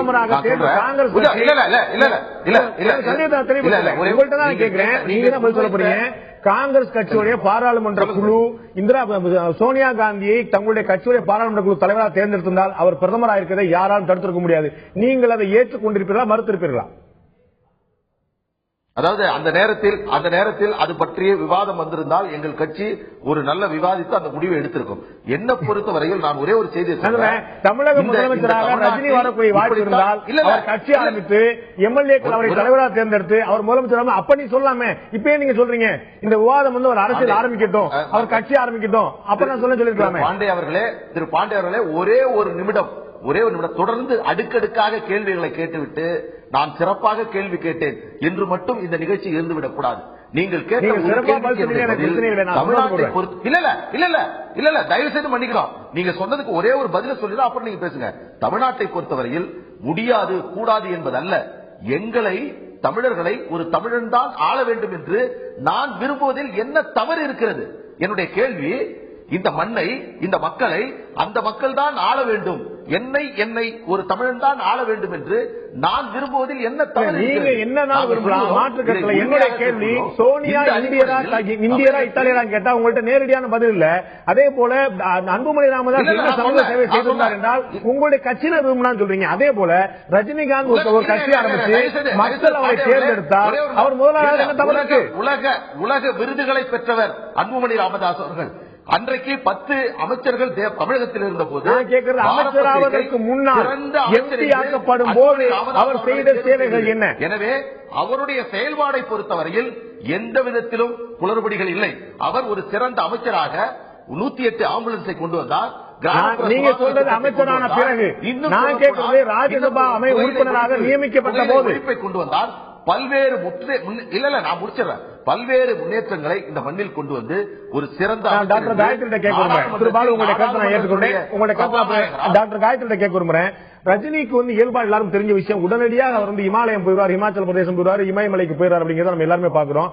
அவர் இந்நேரம் ஒரு தனியா இருக்கக்கூடிய ஒரு மனப்பான்மையில, ஒரு வெகுஜனங்களோட ஒதுங்கி இருக்கக்கூடிய மனப்பான்மை இருக்கிற ஒரு துறவு மனப்பான்மையில இருக்கக்கூடியவர் எப்படி ஒரு அரசியலுக்கு வர முடியும்? திரு நட்வர் சிங் சொல்றார், ராகுல் காந்தி பத்தி பேசும்போது ஒரு அடி வயிற்று ஒரு தலைவனாக இருக்கக்கூடியவருக்கு ஒரு அடி வயிற்றுல வந்து ஒரு நெருப்பு நேரம் கண்ணண்டுகிட்டே இருக்கணும்னு சொல்றாரு. அந்த நெருப்பு ரஜினிகாந்த் இருக்குதா டாக்டர் காயத்ரி? சார் நிச்சயமா இருக்கு. ஏன்னா ஒரு சின்ன எக்ஸாம்பிள், இவ்வளவு பெரிய சக்சஸ்ஃபுல்லான ஒரு மனிதர் தனிமை விரும்பியா இருந்தா இவ்வளவு பெரிய மாஸ் அவருக்கு கிடைச்சிருக்காது. ஒரு பப்ளிக்கோட பல்ஸ் தெரியாம, அவங்களோட ஒரு மூவ் பண்ணாம, ஃபேன்ஸோட பேசாம இவ்வளவு பெரிய ஒரு தக்க வச்சுக்க முடியாது. கிட்டத்தட்ட ஒரு 40-45 வருடம் அவர் வந்து பீக்ல இருக்காரு. சோ அதனால நிச்சயமா அவரை தனிமைன்னு எந்த அர்த்தத்துல நீங்க சொல்றீங்கன்னு தெரியல. ஷையா இருக்காரு, இன்ட்ரோவெர்ட்டா இருக்காரு. அவரோட மனசு திருப்திக்கு அவர் வந்து ஒரு எல்லாரும் கோவில் குளம் போற மாதிரி அவர் இமயமலை போறாரு. இது வந்து ஒரு பர்சனல் விஷயமா நம்ம பாக்கணுமே தவிர அவர் வந்து ஒரு அவர் வந்து பப்ளிக் போபியா இருக்கு, மனுஷங்களை பிடிக்காது அதனால போறாங்கிறது வந்து மிக மிக ஒரு தவறான ஒரு கருத்து. அப்படி ஒரு பிடிக்காத பிரதமர் நீங்க ஏத்துக்கிடுவீங்களா? இப்ப அவர் எம்பியா இருக்காரு, அவர் அரசியல் ரீதியா அவருக்கு எந்த இன்ட்ரெஸ்ட் இல்லைன்னு எல்லாரும் விமர்சிக்கிறாங்க. சச்சின் டெண்டுல்கர் அவர் இந்தியா முழுக்க ரசிகர்கள் இருக்காங்க, அவர் இந்தியாவோட பிரதமர் நீங்க ஏத்துக்கிடுவீங்களா? சச்சின் டெண்டுல்கரை வந்து நம்ம இன்னும் அரசியல் ரீதியா நம்ம இன்னும் பார்க்க ஆரம்பிக்கல. நம்ம ரஜினி சாரை வந்து பாஸ்ட் 20 இயர்ஸ் அரசியல் ரீதியா நம்ம பாத்துக்கிட்டு இருக்கோம். அதே மாதிரி 60கள்லயே அவர் வந்து மெட்ராஸ்ல வந்து செட்டில் ஆகி மெட்ராஸ்லயே வீடு அமைச்சு தமிழ்நாட்டுக்கு நிறைய சினிமாஸ் பண்ணி அவரோட தொழிலை இங்க வச்சு அவங்க பொண்ணு பேசுற ஆட்களுக்கு சச்சின் இந்தியாவுக்காக தானே விளையாடுறாரு, அவர் இந்தியாவோட பிரதமர் ஆக்கிடலாமா? அப்ப சச்சினுக்கு எந்த இன்ட்ரெஸ்ட் இல்ல, ரஜினிக்கு எந்த இன்ட்ரெஸ்ட் இல்ல, நம்ம ஏன் வந்து பாத்தீங்கன்னா அதை ஒரு பெரிய பிரச்சனையாக்கணும்னு கேக்குறேன். ரஜினி எப்பவாவது நான் அரசியலுக்கு வர்றேன்னு விருப்பத்தோட சொல்லிருக்காரு. மீடியா வந்து எப்பவுமே நான் அதுதான் சொல்லிட்டு இருக்கேன். ரஜினி சார் வந்து மீடியா எப்பவுமே வந்து அவரோட மூவி ரிலீஸ்க்கு முன்னாடி அரசியலுக்கு வரீங்களான்னு கேக்குறது மீடியா. ரஜினியா வந்து வாலண்டியரா வந்து நான் வரேன் அவர் சொல்லல. இப்பவுமே அவர் வந்து கேட்டா பதில் என்ன, ஆண்டவன் அனுபவிச்சா நான் வருவேன் அப்படின்பாரு. இப்ப வந்து என்னங்கிறாரு, பொதுமக்கள் ஓகேன்னு சொன்னா நான் வரேன்னு அவரோட ஆன்சரை சொல்றாரே தவிர இப்ப நாம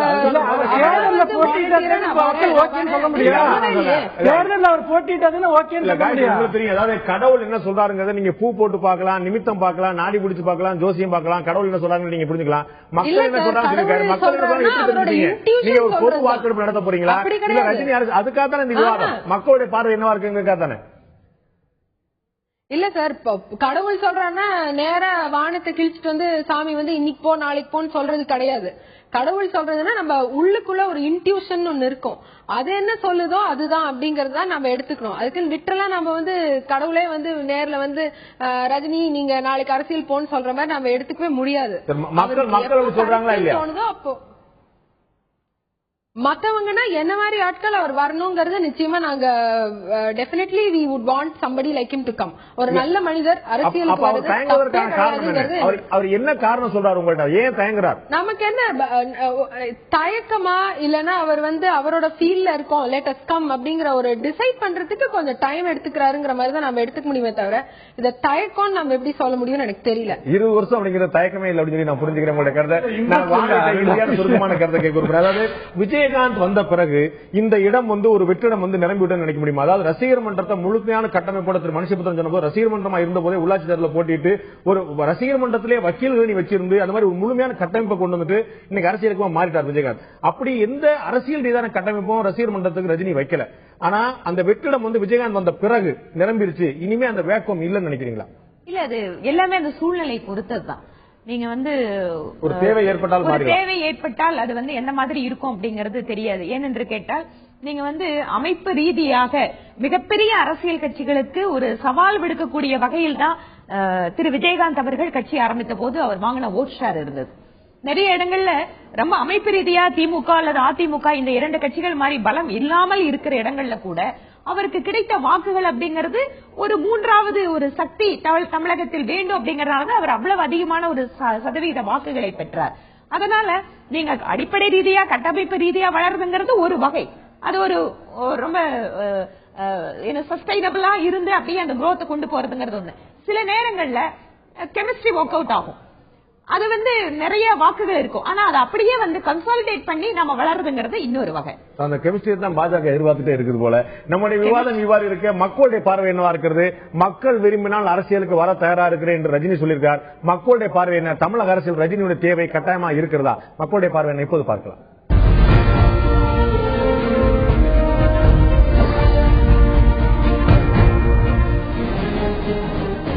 தமிழக அரசியலில் ரஜினியின் தேவை கட்டாயம் என்று 54% மக்களும், தமிழக அரசியல் ரஜினியின் தேவை இப்போது இல்லை என்று 43% மக்களும், எப்போதாவது தேவைப்படலாம் என்று 3% மக்களும் தங்களுடைய கருத்தை தெரிவித்திருக்கிறார்கள். எதிர்காலத்தில் எப்போதாவது ரஜினியுடைய தேவை ஏற்படலாம் என்று 3% மக்கள், ரஜினியுடைய அரசியல் சேவை தற்போதைக்கு தேவை இல்லை என்று 43% மக்கள், கட்டாயம் ரஜினியுடைய சேவை தற்போதைய தமிழக அரசியல் தேவை என்று 54% மக்கள் தெரிவித்திருக்கிறார்கள். ஒரு சின்ன வித்தியாசம் இருந்தாலும் கூட அறுதி பெருமையான மக்கள் ரஜினியுடைய தேவை இருக்கிறது என்று தான் சொல்லியிருக்கார்கள். மக்களுடைய எதிர்பார்ப்பு ஒரு தேர்ட் ரைட் ஆல்டர்னேட்டிவ்கான எதிர்பார்ப்பு மக்கள் எப்போதுமே இருந்திருக்குது. பாமக இருந்தாலும் சரி, மதிமுக இருந்தாலும் சரி, தேமுதிக இருந்தாலும் சரி, தமாக மூப்பனார் தலைமையிலான தமிழ் மாநில காங்கிரஸ் எப்போது மக்கள் திமுக அதிமுக ஒரு மாற்றை எதிர்பார்த்துக் கொண்டே இருக்கிறார்கள். சில சமயம் பாஜக இப்போ தற்போது பாஜக காங்கிரஸ் அந்த முயற்சி ஈடுபட்டுக் கொண்டிருந்தாலும் கூட இந்த தேர்ட் ஆல்டர்னேட்டிவ் மூன்றாவது மாற்றுக்கான ஒரு முயற்சி மக்கள் இருந்துகிட்டே இருக்கு. அதனுடைய வெளிப்பாடு மக்களுடைய கருத்தா பார்க்கிற ரஜினி அந்த மக்களுடைய எதிர்பார்ப்பை பூர்த்தி செய்வாரா? அவருடைய பாஷையிலே சொல்வதனால் ஆண்டவன் தான் சொல்ல வேண்டும். மக்கள் என்ன சொல்கிறார்கள் என்பதை பொறுத்தும் தான் பார்க்க வேண்டும். தேர்தலுக்கு அரசியலுக்கு வந்தால், தேர்தல் நின்றால், முதல்வரானால் பல கேள்விகள் இருக்கின்றன. அதற்கான வாய்ப்பு இருக்கிறதா? ஆண்டவன் தான் சொல்ல வேண்டும். இந்த நிகழ்ச்சியில் கலந்து கருத்து இருக்கிற விருந்தினர்கள் 4 பேருக்கும் நன்றி.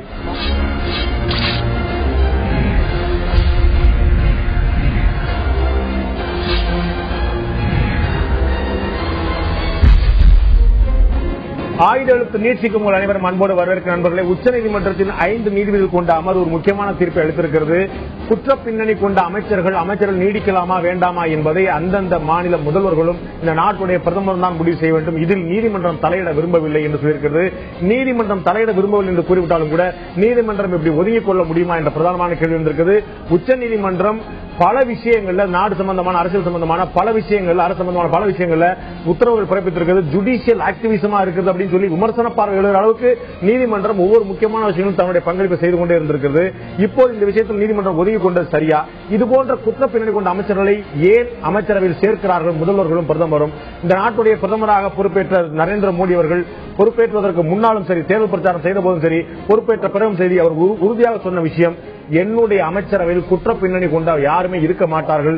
குற்ற பின்னணி கொண்ட எம்பி கூட இந்த பாராளுமன்றத்தில் இருக்க முடியாது.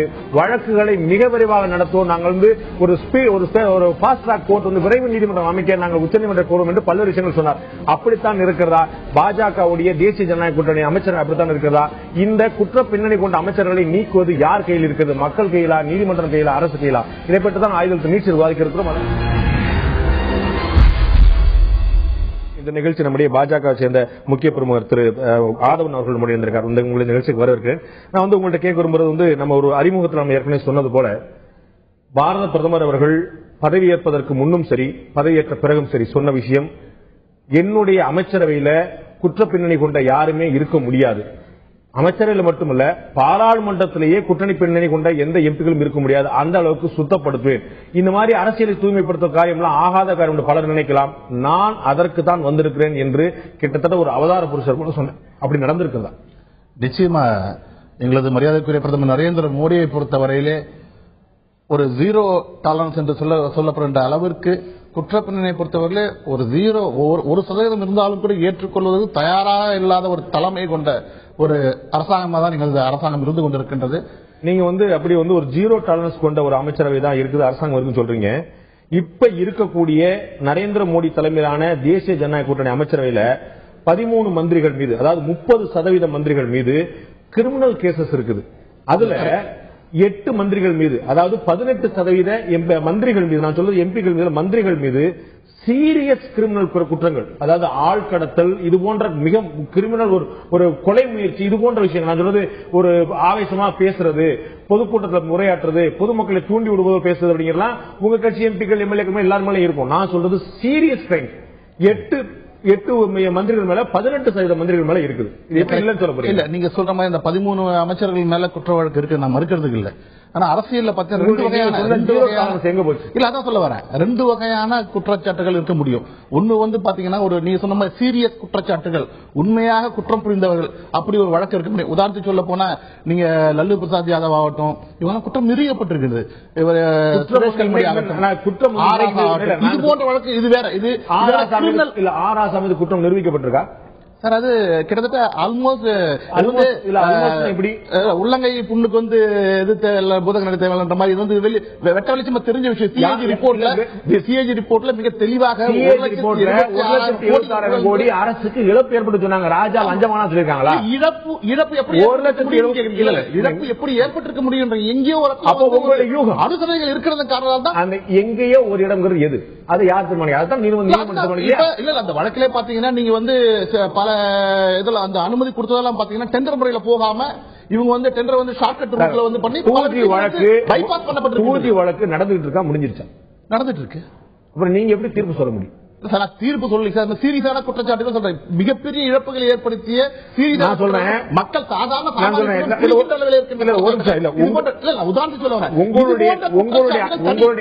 அரசியல் காழ்ப்புணர்ச்சியின் காரணமாக உதாரணம் சொல்ல போனா எங்களுடைய ராஜஸ்தான் அமைச்சர் பேர் அவர் மேல பாத்தீங்கன்னா கற்பழிப்பு வழக்கே இருக்கு, தொடுக்கப்பட்டிருக்கு.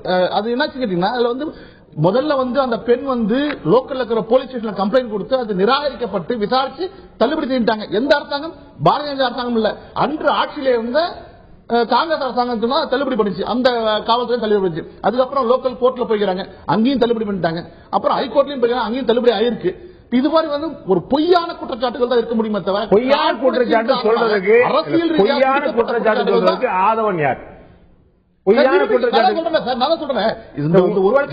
ராஜஸ்தான் அமைச்சர் மேல இருக்கின்ற குற்றச்சாட்டு லோக்கல் போலீஸ் ஸ்டேஷன்ல முகாந்திரம் இல்லாத வழக்குன்னு சொல்லிட்டு தள்ளுபடி பண்ணிருக்காங்க.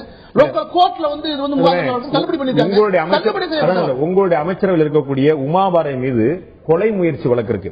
உங்களுடைய அமைச்சர் இருக்கக்கூடிய ராம்விலாஸ் பாஸ்வான் மீது லஞ்சம் வாங்கின வழக்கு இருக்கு, ஊழல் புகார் இருக்கு. உங்களுடைய அமைச்சர் இருக்கக்கூடிய உபேந்திர குஷ்வாஹா மேல லஞ்ச புகார் இருக்கு. இன்னும் உங்களுக்கு எத்தனை உதாரணம் நான் சொல்றேன். இது பூராமே ஊழல் லஞ்சம். நான் சொல்றது நீங்க ஒரு அரசியலாக உதாரணம் நீங்க சொன்னீங்க உமாபாதி மேல சொன்னீங்க. உமாபாதி அவங்களை பத்தி எல்லாருமே நாடே தெரிஞ்ச விஷயம். அவங்க இந்துத்துவால தீவிரமான கொள்கை உள்ளவங்க. இது பாபர் மசூதி இடிப்பு வழக்கு, அந்த வழக்கு ஏகப்பட்ட வழக்கு எல்லாமே அரசியல் ஜோடிக்கப்பட்ட. இல்ல கத்தி எடுத்துட்டு அருவாள் வெட்டி பொது இடத்துல வெட்ட போனாங்களா? அந்த மாதிரி நிரூபிக்க முடியுமா? ஆனா அந்த மாதிரி வெட்டப்பட்ட குற்றவாளி இருக்காங்க.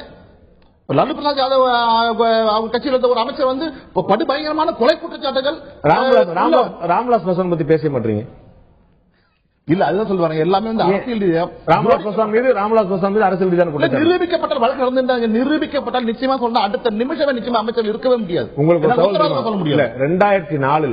2004 காங்கிரஸ் ஆட்சி அமைந்த போது பாராளுமன்ற கூட்டத்தொடர் துவங்கிய உடனே முதல் நாள் பாஜக எம்பிக்கள் பாராளுமன்றத்தை முடக்கினாங்க. பாராளுமன்ற கூட்டத்தொடர் 2004 துவங்கிய முதல் நாள். காரணம் என்ன தெரியுமா? லாலு பிரசாத் உள்ளிட்ட குற்ற பின்னணி கொண்ட அமைச்சர்களை எப்படி நீ அமைச்சர்கள் சேர்க்கலாம்னு வழக்கு முடிஞ்சு வச்சா, தீர்ப்பு வந்துருச்சா? அப்ப 2004 முதல் நாள் ஏன் முடக்கினீங்க? அப்ப காங்கிரசுக்கு ஒரு சட்டம், பாஜக இன்னொரு சட்டம். சார் சீரியஸான குற்றச்சாட்டுகள், அதாவது அவர் ஊழல் வழக்கு அதுக்கு மாதிரி நடந்துட்டு இருந்தாலும் கூட ஒரு லெவல்ல நிரூபிக்கப்பட்டது. அதாவது ஊழல் நடந்தது நிரூபிப்பது, வழக்கு தொடர்ந்திருந்தாலும் கூட ஊழல் நிரூபிக்கப்பட்ட வழக்கு அது. வழக்கு நடந்துட்டு இருந்தது, அவர் மேல்முறை போனாரு. ஆனா கீழ்கோர்ட்ல நிரூபிக்கப்பட்டு அவங்க தண்டனை கொடுத்தாங்க. அதான் அவர் மேல்முறையில் போனார். அவர் அந்த வழக்கு நீங்க ஏற்கனவே ஒரு கோர்ட்ல நம்ம இது பண்ணா நாங்க ஏன் தண்டனையை நம்ம எடுத்துக்கூட ஆதாரம் எடுத்துக்கூடாது? இந்த வாதம் சரியா இருக்கா அப்படின்னு லாஜிக்கலா இருக்கா நீங்களே முடிவு பண்ணணும்னு கேட்டுக்கிறேன். நான் இந்த மூத்த பத்திரிகையாளர் திரு பகவான் சிங் அவரோட முன்னாடி இருந்திருக்காரு. உங்களை இந்த நிகழ்ச்சிக்கு வரவேற்கிறேன் திரு பகவான் சிங். என்னுடைய சந்தேகம் பாத்தீங்கன்னா, இந்த குற்ற பின்னணி கொண்ட அமைச்சர்கள் இருக்கலாமா வேண்டாமான்னு அந்தந்த மாநில முதலமைச்சர்களும் இந்த நாட்டுடைய பிரதமர் தீர்மானிச்சு சொல்றாங்க. அவங்களுடைய உரிமை சொல்லி சுப்ரீம் கோர்ட் தன்னுடைய கடமையிலிருந்து நழுவி இருக்குதா நீங்க நினைக்கிறீங்களா? இல்ல, இது ஒரு கான்ஸ்டிடியூஷனல் அமெண்ட்மெண்ட் கொண்டு வரணும். அது சுப்ரீம் கோர்ட் என்னன்னா அதால பண்ண முடியாது அப்படின்னு சொல்லியிருக்காங்க அவங்க. ஆக்சுவலா என்னன்னா லா அமெண்ட் பண்றது அது அப் டு தி பார்லிமெண்ட்.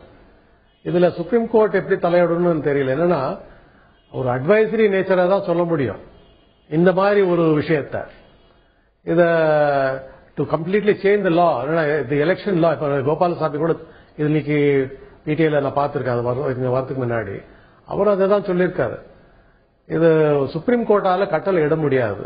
அது தப்பிச்சு சுப்ரீம் கோர்ட் அதோடைய ஒரு ரெஸ்பான்சிபிலிட்டில இருந்து எஸ்கேப் ஆச்சுன்னு நம்ம சொல்ல முடியும். இது சொல்றது கிடையாது.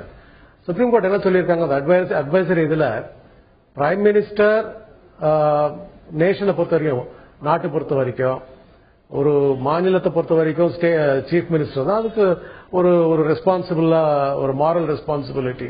மக்கள் உங்களை எடுத்திருக்காங்க, உங்க மேல நம்பிக்கை வச்சிருக்காங்க. அதனால நல்லவர்களை உங்களுடைய அமைச்சர்களாக வைங்க அப்படின்னு சுப்ரீம் கோர்ட் ஒரு அட்வைஸ் சொல்லியிருக்காங்க.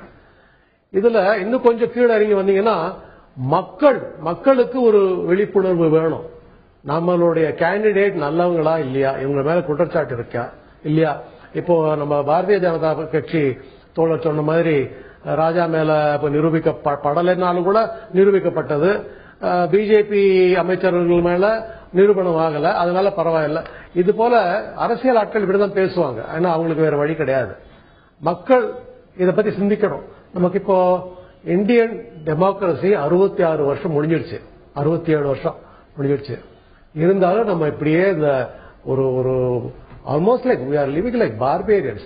நான் இப்ப கிட்டடியில என்னுடைய தம்பியோட ஊருக்கு போயிட்டு, தம்பி இருக்கிற இடத்துக்கு போயிட்டு டொரண்டோல, அங்க பக்கத்துல மிசிசாகா, நீங்க நம்ப மாட்டீங்க நண்பர், அங்க 93 வயசு அந்த அம்மா மேயரா இருக்காங்க. அவங்கள நான் பேட்டி எடுத்து டெக்கன் கிரானிக்கல்ல போட்டிருக்கேன் இந்த போன வாரம். 93 வயசு, கிட்டத்தட்ட 35 வருஷம் கண்டினியூஸா மேயர். யாரும் அந்த மாதிரி எதிர்த்து போட்டி போட மாட்டாங்க.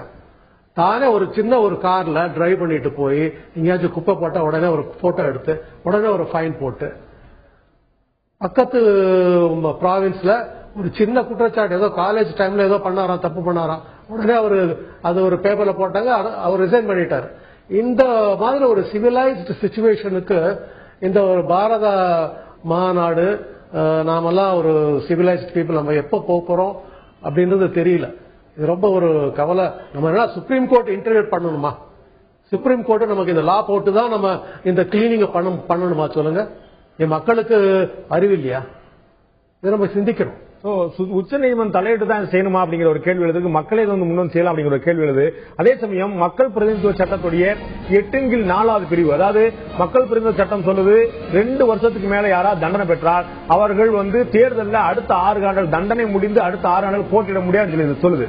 அதுக்கு அடுத்த பிரிவு, இந்த குற்றச்சாட்டுக்குள்ள 2 வருஷத்துக்கு மேல குற்றச்சாட்டுக்குள்ளாரவங்க மக்களுடைய பிரதிநிதியாக சட்டமன்ற உறுப்பினராகவும் பாராளுமன்ற உறுப்பினராக இருந்தால் அவர்களுக்கு இது பொருந்தாது, 3 மாசத்துக்குள்ள அப்பீல் போயிட்டாங்கன்னு செல்லாது. அந்த சட்டப்பிரிவு செல்லாது என்று உச்சநீதிமன்றம் அதிரடியாக அறிவித்தது. இப்போது உச்சநீதிமன்றம் அப்படிப்பட்ட ஒரு அதிரடி நடவடிக்கை ஏன் எடுக்க தயங்கியது? குற்ற குற்ற பின்னணி கொண்ட அமைச்சர்களை நீக்குவதற்கான ஒரு உத்தரவை பிறப்பிக்காமல் சுப்ரீம் கோர்ட் தயங்கியதா? அரசுகளிடம் இந்த போன்ற விஷயத்தை, ஒரு அரசியலை தூய்மைப்படுத்தக்கூடிய விஷயத்தை அரசியல்வாதிகளும் எதிர்பார்க்க முடியுமா? இது நடைமுறை சாத்தியம் தானா என்பது பற்றி ஆயுதத்தில் நீட்டில் விவாதித்துக் கொண்டிருக்கோம். நான் திரு பகவான் சிங் கேட்கிறோம், இடைவெளிக்கு முன்னால் சொன்னது போல மக்கள் பிரதிநிதி சட்டப்பிரிவுடைய 8/4 சுப்ரீம் கோர்ட் செல்லாது சொல்லி அறிவித்தது. அது ஏற்கனவே நீங்கள் சொன்ன போல 67 ஆண்டுகளாக இருந்து கொண்டிருக்கக்கூடிய ஒரு சட்டம். அது செல்லாதுன்னு நம்ம அறிவிச்சாங்க. என்ன காரணம்? சாமானிய மக்களுக்கும் எம்பிக்கள் எம்எல்ஏக்களுக்கும் எந்த வித்தியாசமும் காட்ட முடியாது. சாமானிய மக்கள் தேர்தலில் போட்டியிட முடியாது. அதை எம்பி எம்எல்ஏக்கள் போட்டியிட முடியாது. உடனே அவங்க பதவி விலகணும்னு சொன்னாங்க. நம்ம ஊர்ல செல்வ கணபதியிலிருந்து லாலு பிரசாத் எல்லாருமே அந்த ஒரு உத்தரவுக்கு பிறகுதான் அவங்களுடைய பதவி இழக்க நேர்ந்தது. அப்படி ஒரு தைரியமான துணிச்சலான பரபரப்பான தீர்ப்பை வழங்கிய நீதிமன்றம் இதுலயும் ஏன் ஒரு மத்திய அரசு உத்தரவு, மத்திய அரசு சட்டம் கொண்டு வந்திருக்க வேண்டாம், மத்திய அரசு சட்டம் கொண்டு உச்சநீதிமன்றம் சட்டம் கொண்டு வந்திருக்க வேண்டாம், ஆனா இப்படி ஒரு சட்டம் கொண்டு வரணும்னா உத்தரவு பிறப்பிச்சிருக்கலாம் இல்லையா? ஒரு அட்வைஸ் பண்ணிருக்கலாம். இவங்க ரொம்ப ஒரு கிளியரா ஒண்ணு சொல்லியிருக்கிறாங்க. நான் அந்த ஆர்டர்ல இருந்து நான் படிக்கிறேன். while interpreting article 75(1), அதாவது பிரைம் மினிஸ்டரையும் மினிஸ்டரையும் அப்பாயின்மெண்ட் பண்ற அந்த ஆர்டிகல், அத definitely disqualification cannot be added. அது டிஸ்குவாலிபிகேஷன் இதுல சேர்க்க முடியாது.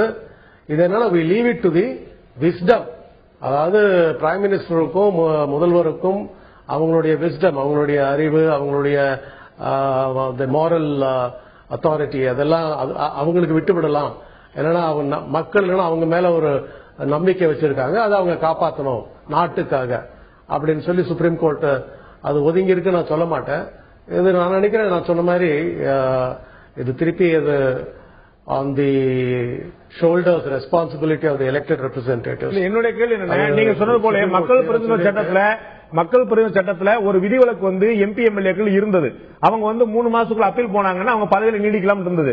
அதை சுப்ரீம் கோர்ட் ஏன் தள்ளுபடி பண்ணணும், ஏன் ரத்து, ஏன் செல்லாத நலிவை பண்ணாத? மக்களால் தேர்ந்தெடுக்கப்பட்டவங்க தான் எம்எல்ஏக்கள், மக்களால் தேர்ந்தெடுக்கப்பட்ட எம்பிக்கள், அவங்க 5 வருஷம் இருக்குன்னு சொல்லிருக்கலாமே உச்சநீதிமன்றம். அது அடிக்கடி அந்த மாதிரி ஆயிட்டு இருந்துச்சு.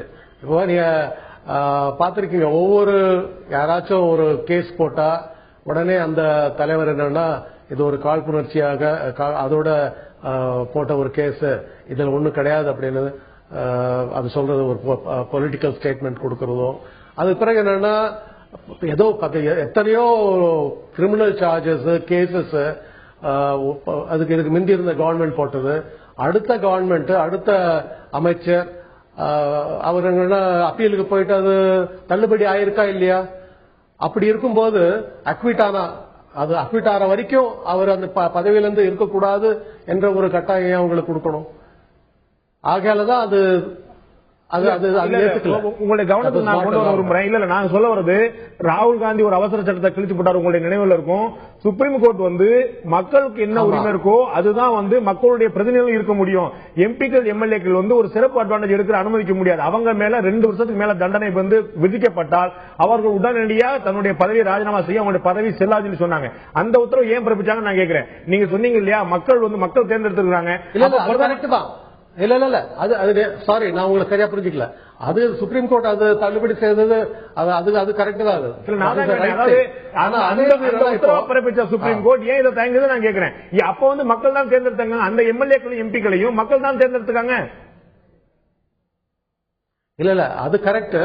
ஆனா இது என்னன்னா ரெஸ்பான்சிபிலிட்டி ஆஃப் பிரைம் மினிஸ்டர், பிரதமருக்கும் முதல்வருக்கும் அதோட கொஞ்சம் பொறுப்பு கூட இருக்கும். அவங்க சரியா அவங்களுடைய எண்ணத்தை, அவங்களுடைய மைண்ட் அதை அப்ளை பண்ணி நல்லவங்களா கெட்டவங்களா, இதுல ஏதாவது நமக்கு என்ன பிளாக் ஷீப், அதாவது கிரிமினல் கேசஸ் பெண்டிங் சார்ஜஸ்.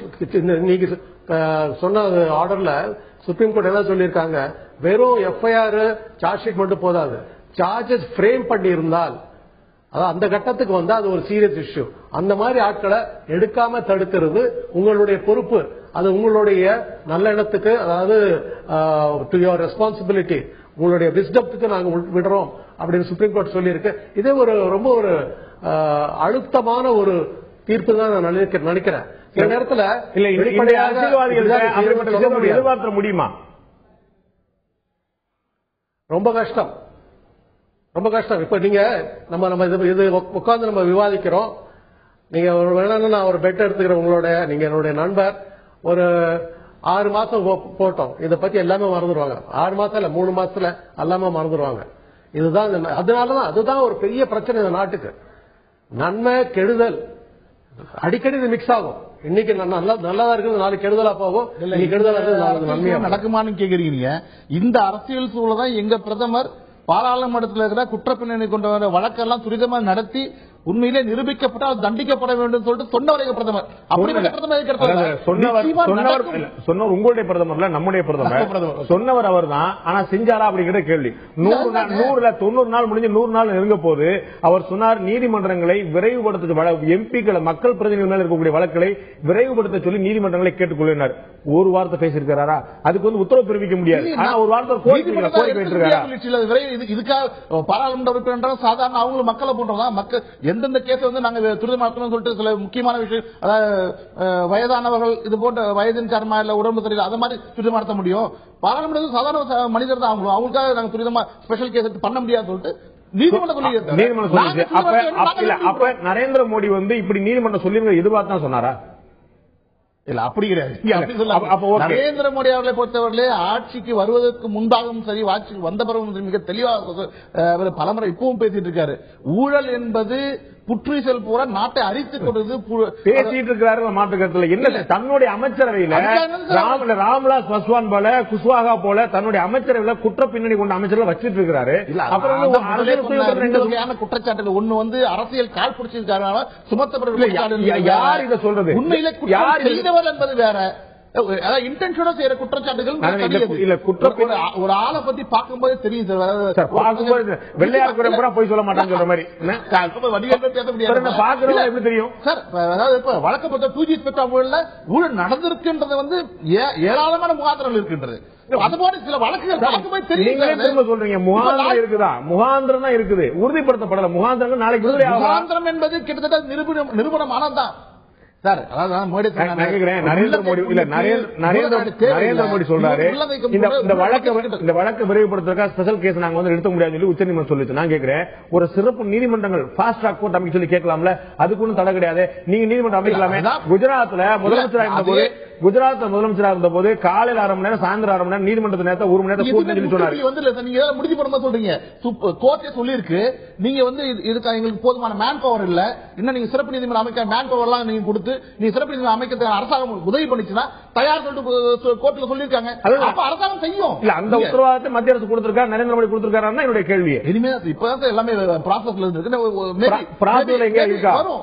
எல்லாத்தையுமே நீங்க வந்து 10 வருஷமா வந்து இவ்வளவு ஊழல் எந்த 100 நாள் பொறுக்க முடியும். ஏன் 100 நாள் 1000 நாள் பொறுத்துட்டே இருப்போம், ஒன்னும் பிரச்சனை இல்ல. பொறுத்துட்டே